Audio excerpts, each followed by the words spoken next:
Praise the lord. ఈ ఆదివారం కొరకు ఏర్పాటు చేయబడిన అంశాన్ని చూసినట్లయితే, పెంతెకొస్తు తర్వాత మొదటి ఆదివారము త్రిత్వ ఆదివారము. త్రిత్వము, ప్రేమైక దైవ సహవాసము. ఇచ్చిన బైబిల్ పట్టణాలు చూసినట్లయితే, మొదటి పాఠముగా యెషయా గ్రంథము 48వ అధ్యాయము 12 నుంచి 17 వచనముల వరకు. రెండవ పాఠముగా ఎఫెసీయులకు రాసిన పత్రిక మొదటి అధ్యాయము 3 నుంచి 14 వచనముల వరకు. మూడవ పాఠముగా పరిశుద్ధుడైన యోహాను రాసిన సువార్త 3వ అధ్యాయము 8 నుంచి 16 వచనముల వరకు. ఉత్తర ప్రత్యుత్తర పాఠ్యభాగముగా కీర్తనల గ్రంథము 33వ కీర్తన. ఈ ఆదివారం కొరకు బైబిల్ పట్టణములు. మొదటిగా పరిశుద్ధ గ్రంథము నుండి యోహాను సువార్త 3వ అధ్యాయము 16వ వచనాన్ని చదువుకుందాము. దేవుడు లోకమును ఎంతో ప్రేమించెను, కాగా ఆయన తన అద్వితీయ కుమారునిగా పుట్టిన వానియందు విశ్వాసముంచు ప్రతివాడును నశింపక నిత్య జీవము పొందునట్లు ఆయనను అనుగ్రహించెను. ప్రార్థన చేసుకుందాం. మహోన్నతుడా, జీవాధిపతి, సృష్టికర్తమైన తండ్రి, రాజులకు రాజా, త్రియేకత్వము కలిగిన తండ్రి, తండ్రిను కుమారును పరిశుద్ధాత్మను కలిగిన దేవా, నైనా ఒక్కటై ఉన్న దేవా, ఒక్కసారి మా ప్రార్థన ఆలకించమని అడుగుచున్నాం తండ్రి. పవిత్రాత్మ శక్తితో మమ్మల్ని నింపమని అడుగుచున్నాం తండ్రి. నీ పరిశుద్ధాత్మ వాక్కు చేత మమ్మల్ని పలికించమని అడుగుచున్నాం తండ్రి. నైనా కొద్ది నిమిషములు నీ వాక్యాన్ని ధ్యానించునుగా ప్రభువా, నీ ఆత్మను నా మీద ఉంచమని అడుగుచున్నాం తండ్రి. ఈ కొద్ది నిమిషంలో నీ వాక్యము పట్ల నేను వినగలిగిన మనసును, గ్రహింపగలిగిన శక్తిని అనుగ్రహించండి ప్రభువా. మీరు మాత్రమే మహిమ పొందుకోమని. అయా, ఇదిగోనైనా అపవిత్రమైన పెదవులు గలవాడను, అపవిత్రమైన జనువుల మధ్య నేను నివసిస్తున్నానని యెషయా తెలియజేసినప్పుడు, అయా మరి ఏ విధముగానైనా మరి కారు వంటి నిప్పు వచ్చి మరి కాల్చిందో పెదవులను, అదే విధముగా ప్రభువా అయా మేమునైనా మరి ఈ లోకంలో కొద్ది నిమిషములు కొద్ది మాటలు, నీ మాటలు మేము ధ్యానించుకోవడానికి ప్రభువా మేము మాట్లాడబోచుండగానైనా నీ పరిశుద్ధాత్మ శక్తిని మా మీద తోడుగా ఉంచమని, ఈ కొద్ది ప్రార్థనని సన్నిధానంలోకి చేర్చుకోమని నజరేయుడైన యేసుక్రీస్తు నామమున అడిగి వేడుకుని ప్రార్థిస్తున్నాము తండ్రి.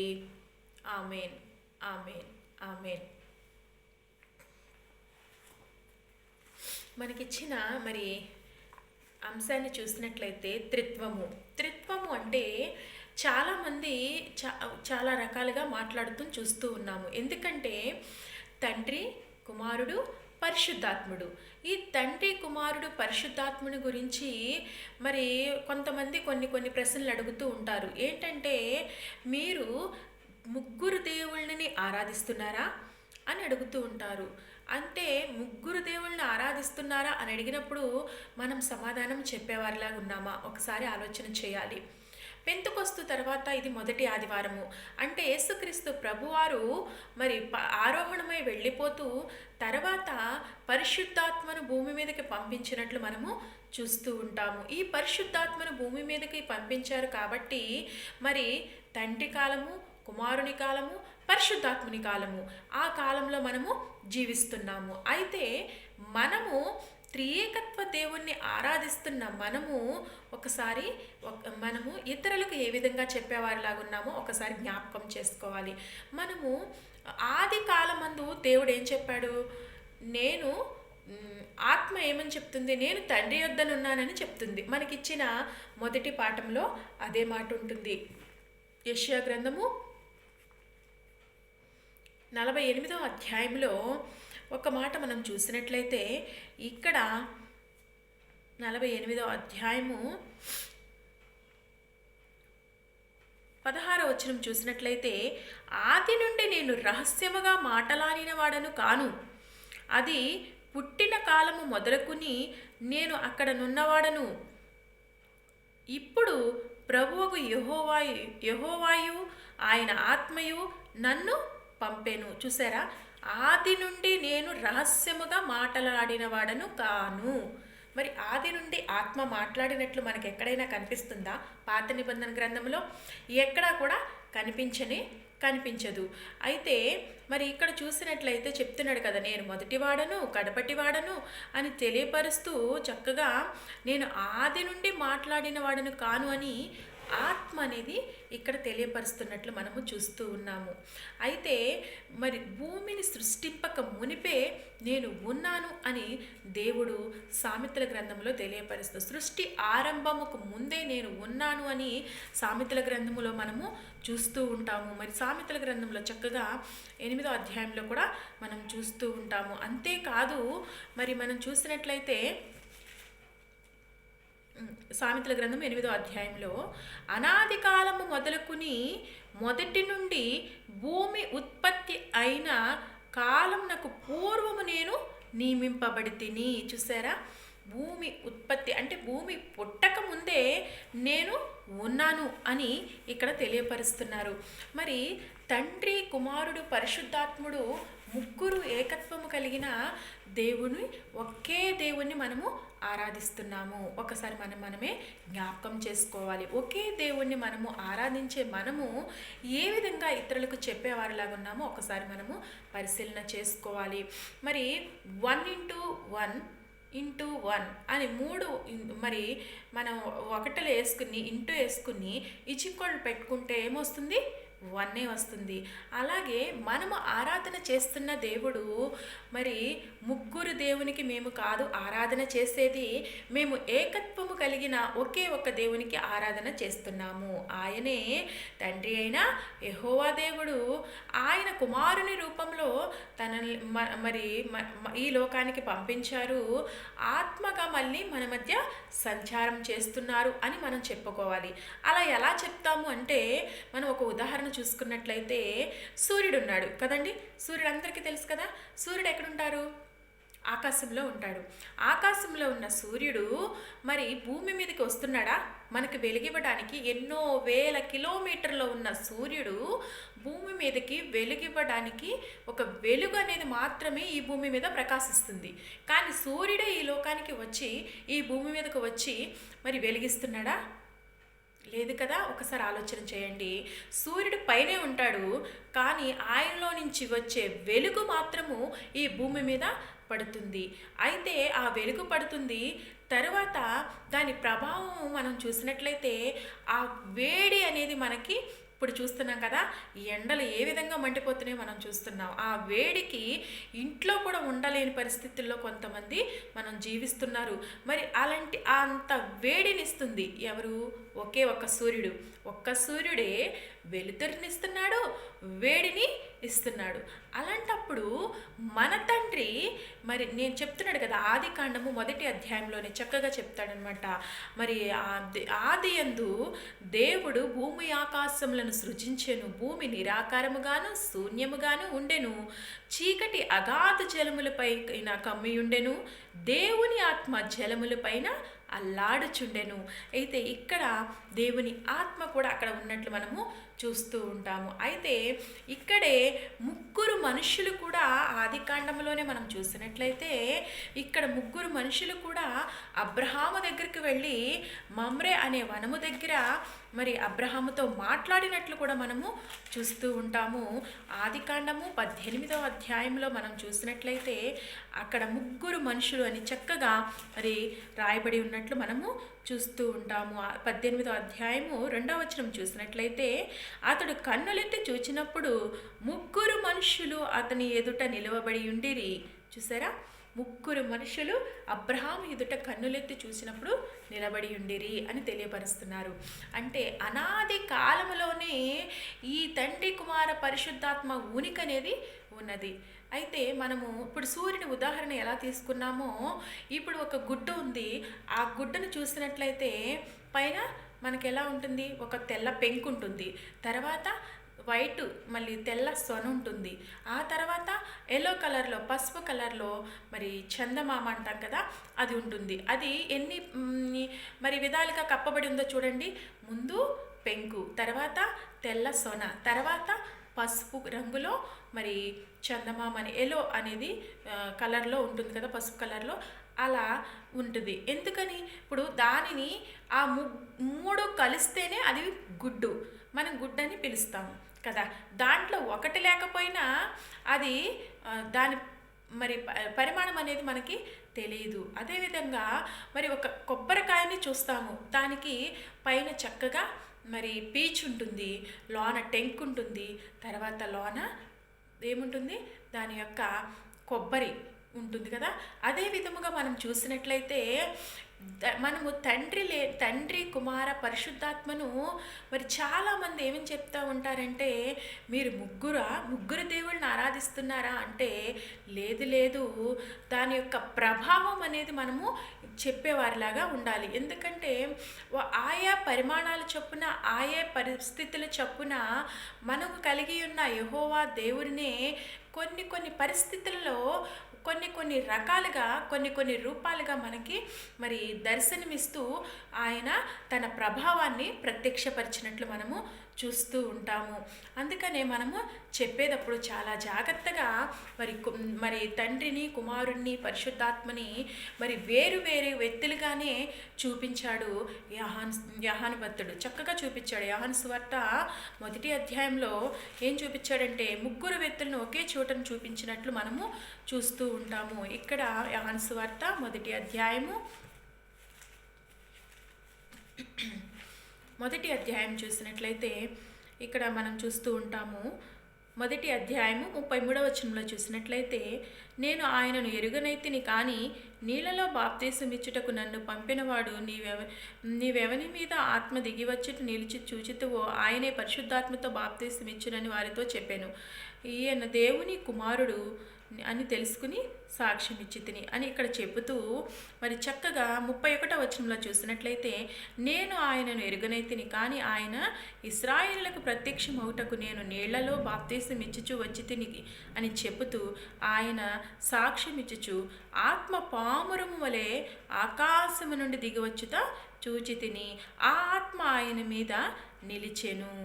చూసారా, ఆ ఆత్మ ఏం చేసింది, ఆయన మీద నిలిచి మరి అక్కడ ఎవరున్నారు, నీళ్ళలో ఉన్నది ఎవరు, యేసుక్రీస్తు ప్రభువారు. ఆత్మ ఎలా వచ్చింది, పాముర రూపము వలె ఆత్మ వచ్చింది.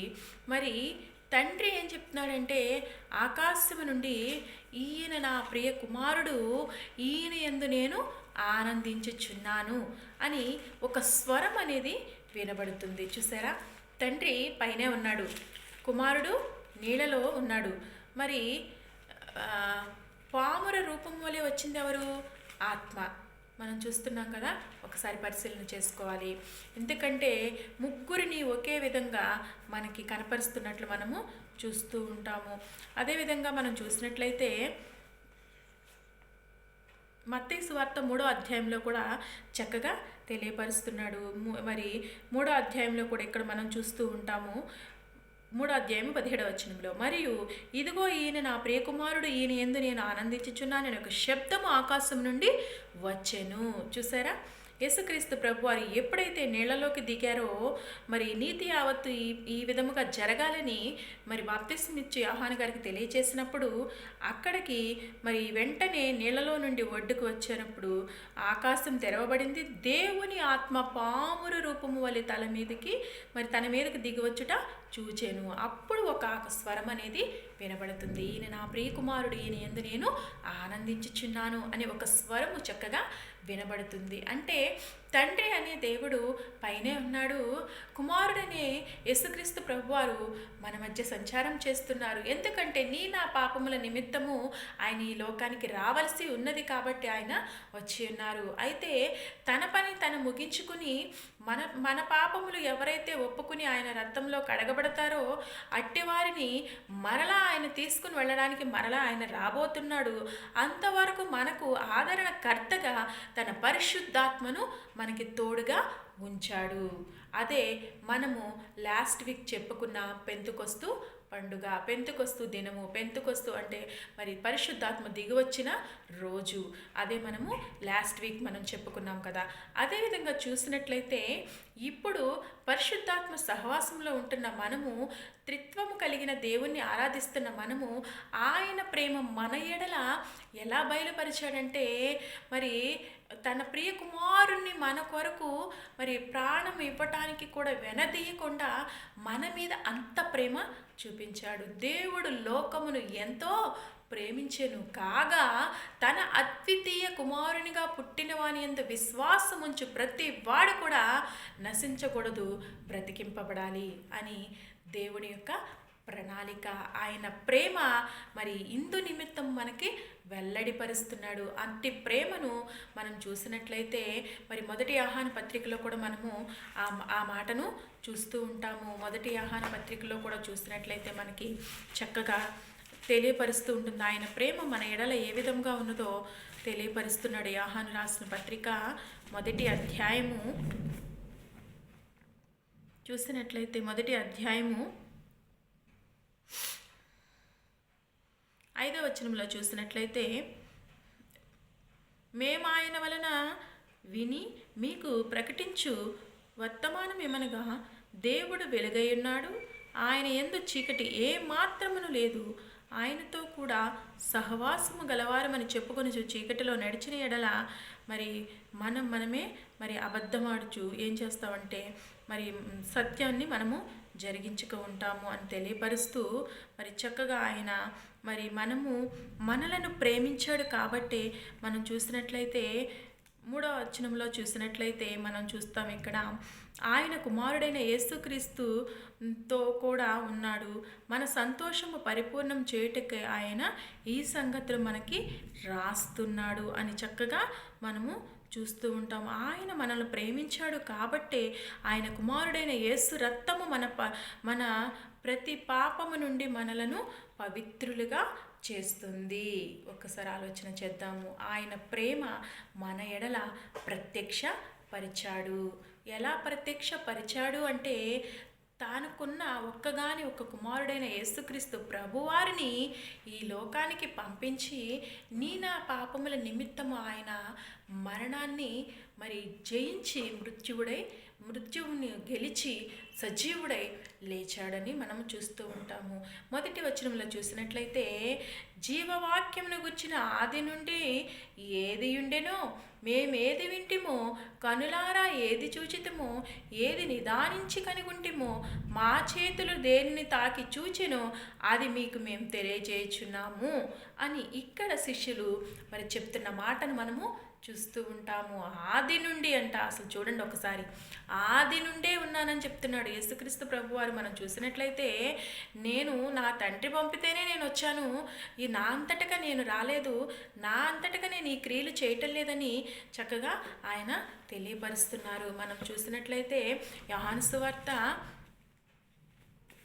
8వ అధ్యాయంలో కూడా మనము ఈ మాటను చూస్తాము. 8వ అధ్యాయం యోహాను సువార్త 8వ అధ్యాయము 42వ వచనంలో చూసినట్లయితే దేవుడు ఒక్కడే మాకు తండ్రి అని చెప్పగా యేసు వారితో ఇట్లనెను, దేవుడు మీ తండ్రి అయిన ఎడల మీరు నన్ను ప్రేమింతురు, నేను దేవుని యొద్ద నుండి బయలుదేరి వచ్చి ఉన్నాను, నా అంతటా నేనే వచ్చి ఉండలేదు, ఆయన నన్ను పంపెను.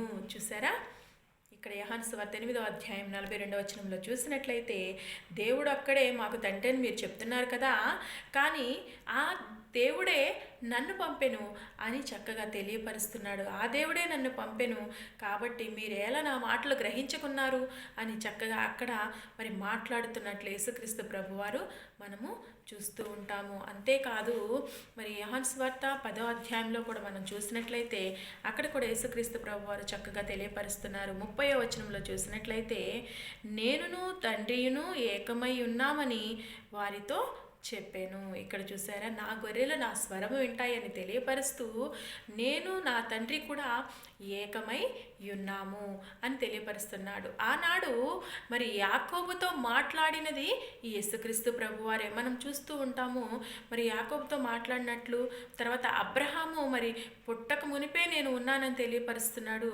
మరి అదే విధముగా యాకోబుతో పోరాడింది నేనే అక్కడని చక్కగా యేసుక్రీస్తు ప్రభువారు తెలియపరుస్తున్నారు. అదేవిధంగా మనం చూసినట్లయితే నేను ఆది నుండి ఉన్నవాడను, మరి ఇశ్రాయేలుతో ప్రమాణం చేసిన వాగ్దానము నేను నెరవేర్చేవాడను అని చక్కగా తెలియపరుస్తున్నట్లు మనం చూస్తూ ఉంటాము. అందుకనే తిమోతికి రాసిన మొదటి పత్రిక 6వ అధ్యాయము 16వ వచనంలో చూసినట్లయితే మనుషులలో ఎవడును కూడా ఆయనను చూడలేదు, మరి ఎవడును కూడా చూడలేడు అని తెలియపరుస్తున్నాడు కదా. మనుషులమైన ఎవరు కూడా, మరి మోషే అడుగుతాడు, అయ్యా నేను నిన్ను చూడాలి అంటే నా వెనక భాగం, నేను అట్లా బండ చంటులో నుంచి నేను వెళ్తూ ఉంటా, నా వెనక భాగాన్ని నీవు చూడు అని తెలియపరిచినట్లు మనము చూస్తూ ఉంటాము. అదే విధంగా చూసినట్లయితే మరి దేవుడి యొక్క ప్రణాళికను మనము ఒకసారి ఆలోచన చేసుకోవాలి. ఆయన తండ్రిగాను ఆది కాలంలో ఉన్నాడు, మనలను ప్రేమించాడు. ఆయన చెప్పారు కదా, మన పోలిక చొప్పున మనం నరులను చేద్దామన్నాడు. చక్కగా మన యందు ప్రేమ కనపరిచాడు కాబట్టే మరి చక్కగా ఒక ఏదేను వనమునిచ్చి మీరు దీనిలో జీవించండి, దీన్ని అభివృద్ధిపరచండి, ఫలించి అభివృద్ధి చెందించండి అని ఈ భూమిని మనకిచ్చాడు. ఈ భూమిని సేద్యపరచండి అని తెలియపరిచాడు. అంతేకాదు ఈ విధంగానే ఉండిపోతే మన నిత్య రాజ్యంలోకి వెళ్ళలేమో మేమని ఆయన తన ప్రియ కుమారుడైన యేసుక్రీస్తు ప్రభువారిని ఈ లోకానికి మరి పంపించారు. ఎందుకంటే నా పాపముల నిమిత్తము దేవుని రాజ్యాన్ని మనం పోగొట్టుకుంటామేమో, ఈ చీకటి బ్రతుకుల్లోని జీవిస్తామేమో, ఆ నరకంలోకి వెళ్ళిపోతామేమో. కాబట్టి ఆయన మనలను ప్రేమించాడు కాబట్టే తన ప్రేమను మన ఎడల ప్రత్యక్షపరిచాడు. ఏ విధంగా ప్రత్యక్షపరిచాడంటే, ఏ విధంగా మన ఎడల కనపరిచాడు అంటే మనం చూసుకున్నట్లయితే తనకున్న ప్రియ కుమారుడైన యేసుక్రీస్తు ప్రభువారిని నా పాపముల నిమిత్తము సిలువకు అప్పగించినట్లు మనం చూస్తాము. ఈ లోకానికి పంపించి మనల్ని తన ప్రియ మరి పిల్లలుగా చేసుకోవడానికి ఆయన ఎంతగానో ఇష్టము కలిగి ఉన్నాడు. అంతేకాదు యేసుక్రీస్తు ప్రభువారు వెళ్ళిపోతూ 14వ అధ్యాయం యోహాను సువార్తలో మనం చూస్తూ ఉంటాము. అక్కడ కూడా ఫిలిప్పు అడుగుతాడు ఏమనంటే, మనం చూసినట్లయితే యోహాను సువార్త 14వ అధ్యాయము, అయ్యా నీవు మాకు తండ్రిని కనపరచవా అని ఫిలిప్పు అడుగుతాడు. అక్కడ ఫిలిప్పు అడిగినప్పుడు 8-9 వచనాలు చూసినట్లయితే, అప్పుడు ఫిలిప్పు ప్రభువా తండ్రిని మాకు కనపరచుము, మాకంతే చాలునని ఆయనతో చెప్పగా, యేసు ఫిలిప్పు నేను ఎంతకాలం మీ యొద్ద ఉండేదను, నీవు నన్ను ఎరుగవా, నన్ను చూచినవాడు తండ్రిని చూచియున్నాడు కనుక తండ్రిని మాకు కనపరచమని ఎలా చెప్పుచున్నావు? తండ్రి యందు నేనును నా యందు తండ్రియు ఉన్నామని నీవు నమ్ముటలేదా? చూసారా ఎలా చెప్తున్నాడో యేసుక్రీస్తు ప్రభువారు మరి తన శిష్యులకు తెలియపరుస్తున్నాడు. ఏంటంటే, తండ్రి యందు నేనును నా యందు తండ్రియు ఉన్నామని నీవు నమ్మటలేదా? నేను ఎంతకాలం నేను మీతో ఉన్నా కూడా ఇంకా మీరు నమ్మకుందురు అని ఆయన ప్రతి యేసుక్రీస్తు ప్రభువారు తన పరిచర్య మొత్తము అన్నిటిలో కూడా ఆయన చెప్తూ ఉండే మాట ఏంటంటే, నేను పయనించి వచ్చాను, నేను తండ్రి యొద్ద ఏది ఉన్నానో ఏది చూశానో అదే మీకు నేను తెలియచేస్తున్నాను అని యేసుక్రీస్తు ప్రభువారు ప్రతి వచనాల్లో కూడా ఆయన తెలియపరుస్తున్నాడు. అందుకనే మనము ఆరాధించే దేవుడు అద్వితీయ దేవుడు. కాబట్టి ఆయనను ఏ విధంగా ఆరాధించాలి అంటే, నీ పూర్ణ మరి మనకు చూస్తూ ఉంటాం కదా, ద్వితీయోపదేశకాండం 6వ అధ్యాయం 4వ వచనంలో ఉంటుంది, నీ దేవుడైన యెహోవాను పూర్ణ బలముతోనూ పూర్ణ శక్తితోనూ పూర్ణ ఆత్మతోనూ నీ దేవుడైన యెహోవాను ప్రేమింపవలెను. అలాంటి దేవునిని మనం ఏ విధంగా ఆరాధిస్తున్నాము? ముగ్గురుగానే చూస్తూ ముగ్గురుగానే ఉంటున్నామేమో ఒకసారి మనము ఆలోచన చేసుకోవాలి. కానీ ముగ్గురులు ఒక్కరై ఉన్న దేవుడు, త్రిత్వము కలిగిన దేవుడు మన దేవుడు. చాలామంది త్రిత్వము కలిగిన దేవుణ్ణి ఆరాధించకుండా మేము యెహోవా భక్తులం అంటారు, మేము క్రీస్తు సంఘం అంటారు, మేము పరిశుద్ధాత్మ సహవాస సంఘం అంటారు. కానీ అసలు మనకు పుట్టింది మనం ఒక తండ్రి యొద్ద నుంచే పుడతాము, కానీ కుమారులు అనేక మందిగా విడివిడిగా వెళ్ళిపోతూ ఉంటారు. కానీ మనకు తండ్రి ఎవరని చెప్తే ఎవరి పేరు చెప్తాం? మనకి కన్న తండ్రి పేరే చెప్తాం, కానీ మనం వేరే వాళ్ళ పేర్లు చెప్పం కదా. అదేవిధంగా మనం ఏం చేస్తున్నామంటే, మనకున్న తండ్రి ఒక్కడే, ఆయనే యెహోవా దేవుడు. ఆయనే మరి కుమారునిగా ఈ లోకానికి మరి తన ప్రభావాన్ని చూపించాడు. పరిశుద్ధాత్మగా మనతో నివసించడానికి, మరి సదాకాలము ఆయన మనలను నడిపించడానికి ఈ లోకానికి పంపించాడు. ఆయన తెలియజేశాడు, నేను త్రిత్వములో ఏకత్వము కలిగిన దేవుడను అని తెలియపరుస్తున్నాడు. కాబట్టి మన దేవుడు నువ్వు ఏ విధంగా నువ్వు ప్రార్థించినప్పటికీ కూడా మన దేవుని ఏ విధంగా ప్రార్థిస్తున్నావో ఒక్కసారి నీవు తెలుసుకోవాలి. అదేవిధంగా మనం చూసినట్లయితే కొరింథీయులకు రాసిన రెండవ పత్రిక 13వ అధ్యాయం చూసినట్లయితే, కొరింథీయులకు రాసిన రెండవ పత్రిక 13వ అధ్యాయము 11 నుంచి ఇక్కడ చూసినట్లయితే చక్కగా ఉంటుంది. తుదకు సహోదరులారా, సంతోషించుడి, సంపూర్ణులైండుడి, ఆదరణ కలిగి ఉండుడి, ఏక మనస్సు గలవారైండుడి, సమాధానముగా ఉండుడి. ప్రేమ సమాధానములకు కర్తయగు దేవుడు మీకు తోడై ఉన్నాడు. చూసారా, ప్రేమ మరి సమాధానాలకు కర్త ఎగిన దేవుడు మనకి తోడై ఉన్నాడు. తన ప్రేమ నుండి మనలను వెడబాపు వాడు ఎవడు అని రోమా పత్రికలో మనము చూస్తూ ఉంటాము. రోమీలకు రాసిన పత్రికలో మనం చూసినట్లయితే చక్కగా రాస్తూ ఉన్నాడు. 1వ అధ్యాయంలో చూస్తాము, మళ్ళీ 8వ అధ్యాయంలో చూస్తాము, 9వ అధ్యాయంలో కూడా మనము చూస్తూ ఉంటాము. ఏంటంటే ఆయన ప్రేమ నుండి మనలను ఎడబాపువాడు ఎవడు. ఆయన ప్రేమ అనేది శాశ్వత కాలము మన మీద ఉంటుందని ఇర్మియా గ్రంథము మనం చూస్తూ ఉంటాము.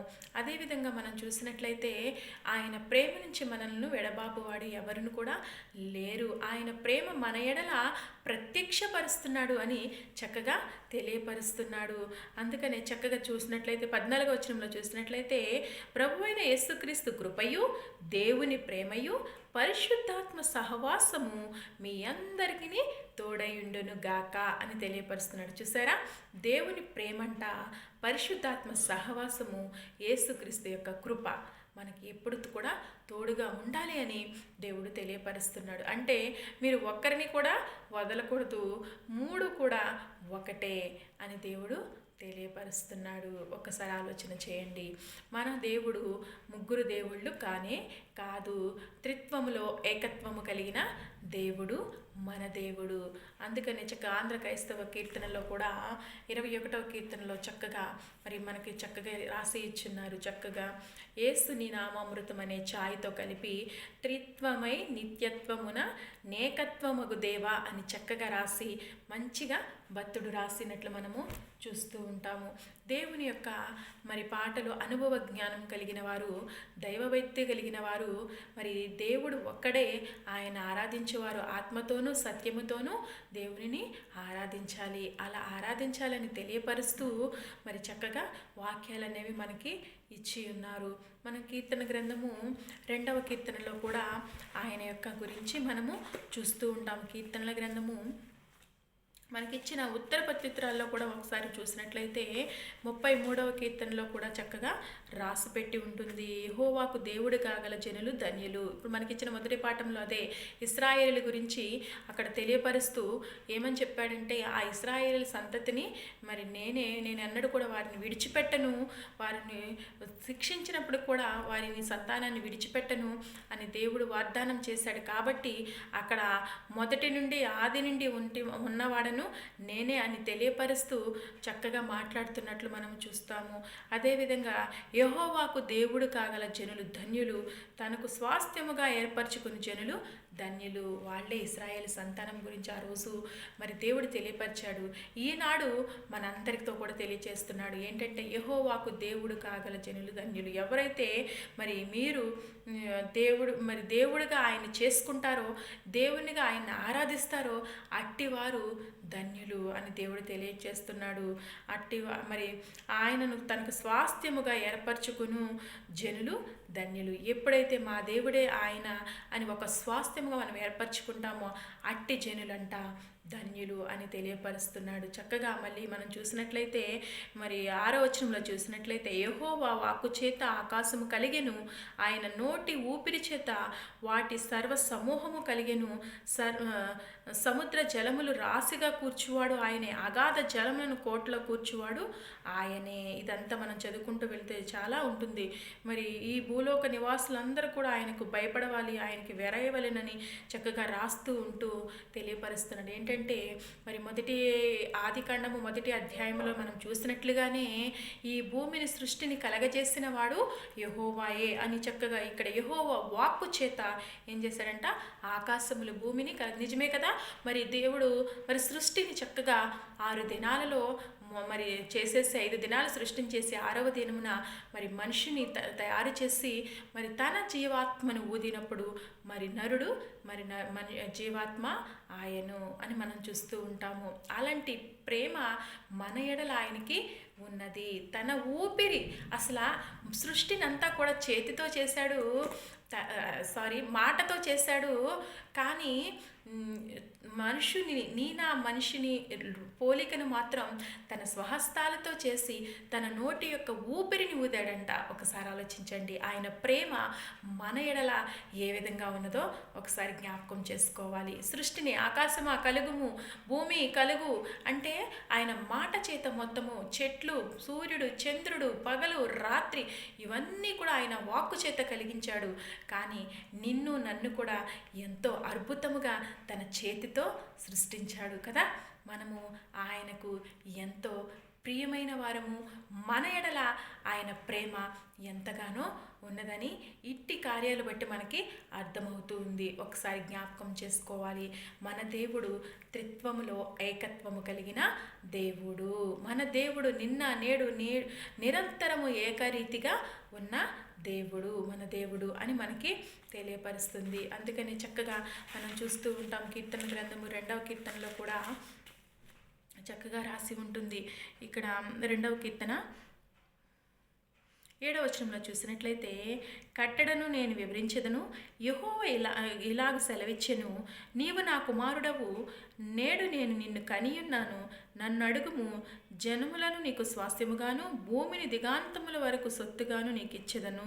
చూసారా, ఇక్కడ చూసినట్లయితే నీవు నన్ను అడుగు, భూమిని నీకు సొత్తుగా ఇస్తానని, జనములు నీకు స్వాస్థ్యముగా ఇస్తానని మరి అక్కడ మనకి తెలియపరుస్తున్నట్లుగా చూస్తూ ఉంటాము. ఒకసారి జ్ఞాపకం చేసుకోవాలి, మనము త్రిత్వములో ఏకత్వము కలిగిన మన దేవుణ్ణి ఆరాధిస్తున్న మనము ఏ విధంగా ఉన్నాము, దేవునిని మనము ఏ విధంగా ఆరాధిస్తున్నాము, ఆత్మతో సత్యముతో ఆరాధిస్తూ ఆయనను మనం ప్రేమించే బిడ్డలుగా ఉన్నామా, ఆయన మన కొరకు తన ప్రియ కుమారుణ్ణి ఈ లోకానికి పంపించాడు. ఎందుకంటే తన ప్రేమ మన ఎడల ప్రత్యక్షపరచడానికి. ప్రేమ గురించి చెప్పాలంటే ఇంకా చాలా రిఫరెన్స్లు ఉంటాయి, కానీ ప్రేమలో మరి ప్రేమ ఐక్యత సహవాసం అంటే మనం చదువుకున్నట్లుగా కొరింథీయులకు రాసిన 2వ పత్రిక 13వ అధ్యాయంలో చూస్తాం కదా.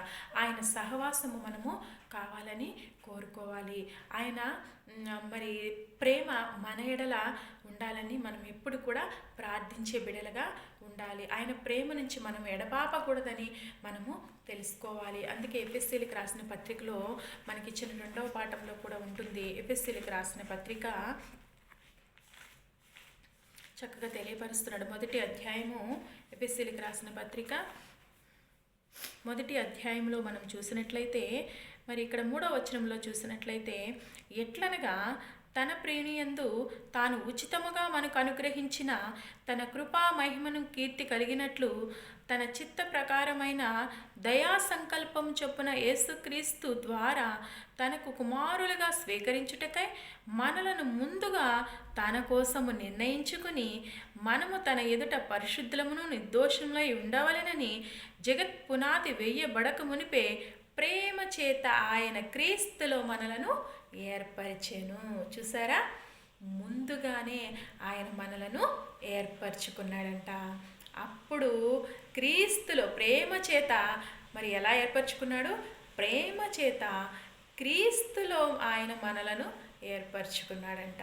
ఎలా ఏర్పరచుకున్నాడంటే, మనము నశించిపోకూడదు, మనము నిత్య రాజ్యములోకి చేరాలని.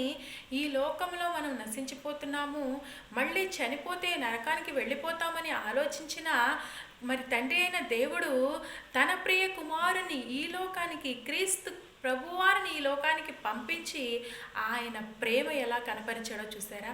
కొద్ది నిమిషాలు యేసుక్రీస్తు ప్రభువారిని మరి సిలువలో ఎడబాసినట్లు కూడా మనము చూస్తాము. అంత ప్రేమ మన ఎడల చూపించాడు. ఆ ప్రేమకు మనం ఏమిచ్చి రుణము తీర్చుకోలేము. ఆయన ప్రేమకు ఎంత వెలకట్టినా అది తక్కువే.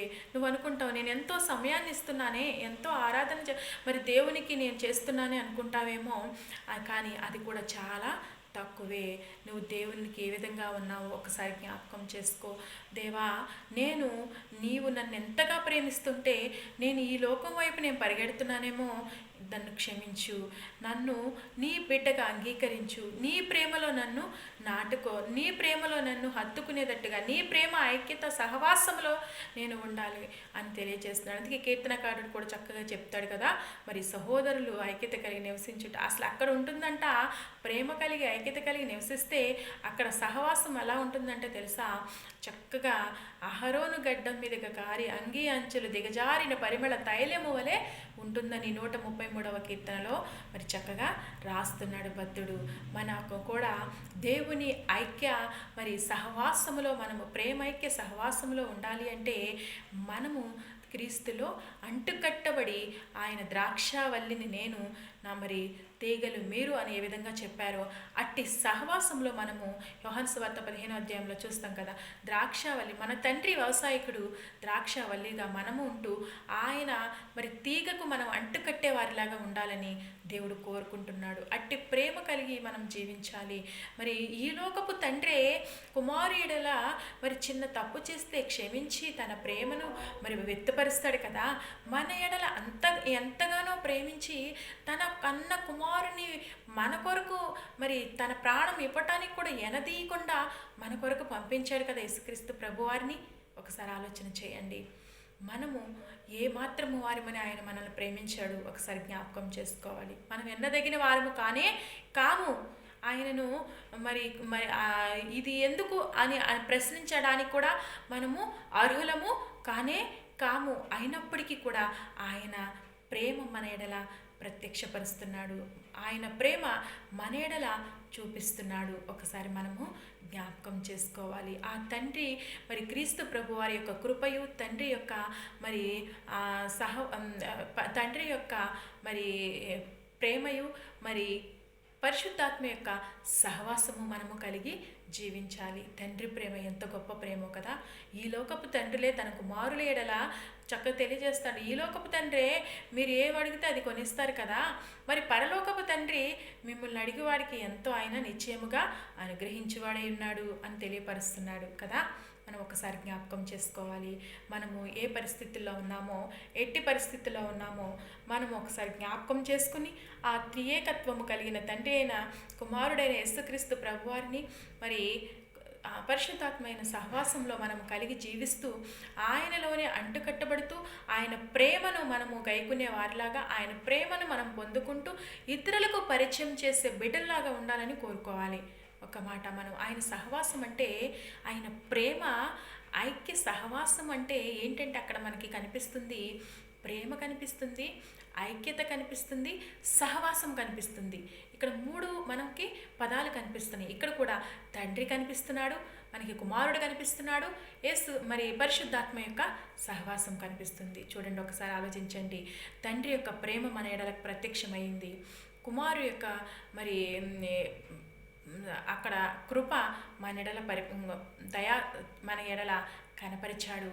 పరిశుద్ధాత్మ యొక్క సహవాసంలో మనము జీవిస్తున్నామా? అందుకని దేవుడు తెలియపరుస్తున్నాడు, త్రిత్వములో మరి ఎలా ఉన్నామంట, ప్రేమైక్య సహవాసములో మనము జీవించాలి. అంటే త్రిత్వము కలిగిన తండ్రి అయిన యేసుక్రీస్తు ప్రభువారిని, పరిశుద్ధాత్మని ఒకటిగా మనము చేసుకుంటూ ఆయన మరి అడుగుజాడలలో ఆయన సహవాసములో మనం నడవాలని కోరుకుంటూ ఆయన మన ఎడల చూపించిన ప్రేమ మనము ఇతరులకు చూపిస్తూ ఆయనతోనే మనము ప్రయాణము సాగించాలి అని దేవుడు కోరుకుంటున్నాడు. ఎందుకంటే పరిశుద్ధాత్మ ఎప్పుడైతే దిగి వచ్చిందో ఆయన కోరుకుంటున్నాడు, నా సహవాసాన్ని మీరు విడిచిపెట్టొద్దు, నా సహవాసాన్ని మీరు విడిచిపెడితే మీరు ఎండిపోతారు అని దేవుడు తెలియపరుస్తున్నాడు. కాబట్టి ఆయన సహవాసంలో మనము చూస్తూ ఉంటాము. మందిరాల విషయంలో కూడా మనం ఆలోచించాలి. దేవుని మందిరంలో, దేవుని సహవాసంలో మనం ఉంటే ఎప్పుడు కూడా అభివృద్ధి పొందే విషయాల్లో ఉంటాము తప్ప మరి ఏ విషయాల్లో కూడా కొన్ని విషయాలు సాతానుడు పెడుతూ ఉంటాడు.